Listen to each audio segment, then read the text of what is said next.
Alright, so this is my second rat cage tour.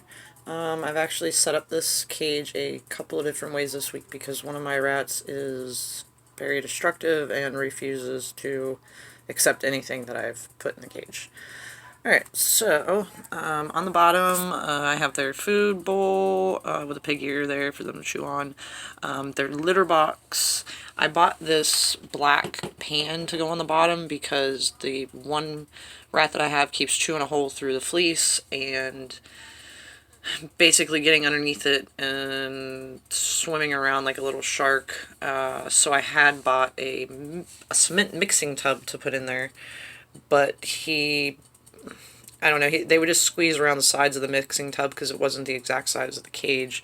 And they were just making like a giant mess with everything. And they really didn't play in the bedding, so I had to figure out a different option. So I bought that. I also bought these black tubes that you see here at Home Depot. They were cheaper than PVC, and you can like stretch them. They're bendable, and they can connect to each other really easy. And they were literally for 12 feet of this and two of these little T-junctions over here. I paid less than $20. So it was a really good investment. I haven't even used the whole thing in here. I just have like part of it. I have this little box. It's completely wrapped right now, but inside there's shredded paper and some treats and stuff. I left it completely wrapped instead of cutting it out like I normally would to make a box for them because I know my new little one will tear into this and it'll be something fun for him. So yeah, I've got the tubes just set up in here, just so that they can run through there, a little bit opening over there, and then that tube so they can get up to this level. And also this tube is close enough to this level that they can jump up there. I have this little bridge that I made out of popsicle sticks. It's not secured to the cage in any way because I tend to move it back and forth depending on where the rats are.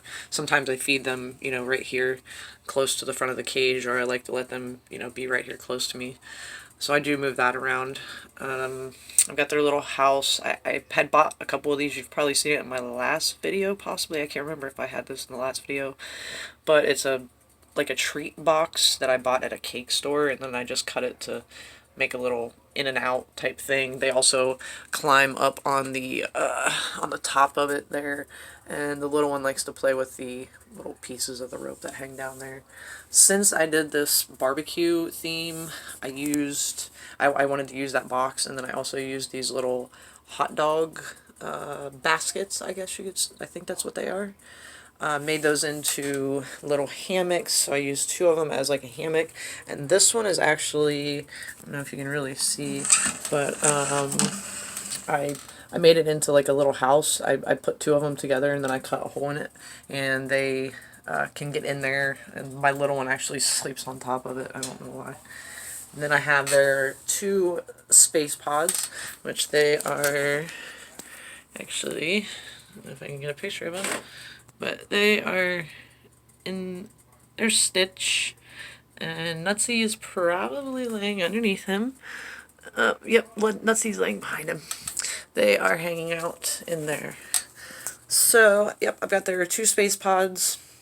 I have this rope that I got at Walmart. They're really great prices for the long ropes at Walmart. I think it was like $8, and they always have different colors. I just picked up this one. This was the only one they really had at the time. And then I also have a smaller rope back here that they can use to get up to their little space pod or that basket over there. And I had bought that at the dollar store. I don't use a lot of the dollar store ones in this big cage because they don't seem to fit very well. I tend to use them in my smaller temporary cage.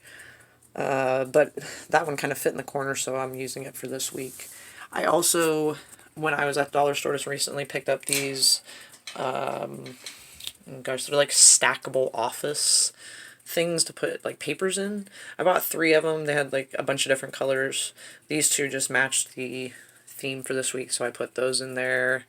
I also have one lava ledge.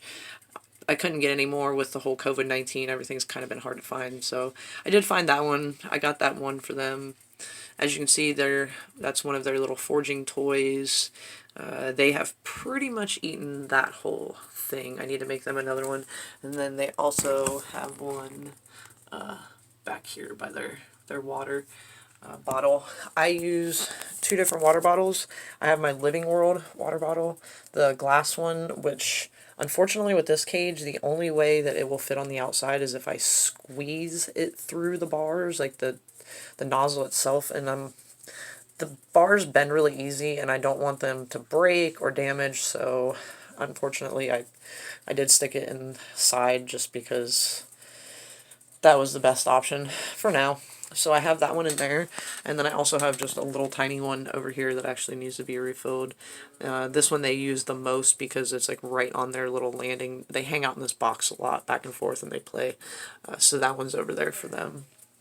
But yeah, that is my cage setup for this week. I may or may not change it depending on my new little rat, Nutsy. I don't know.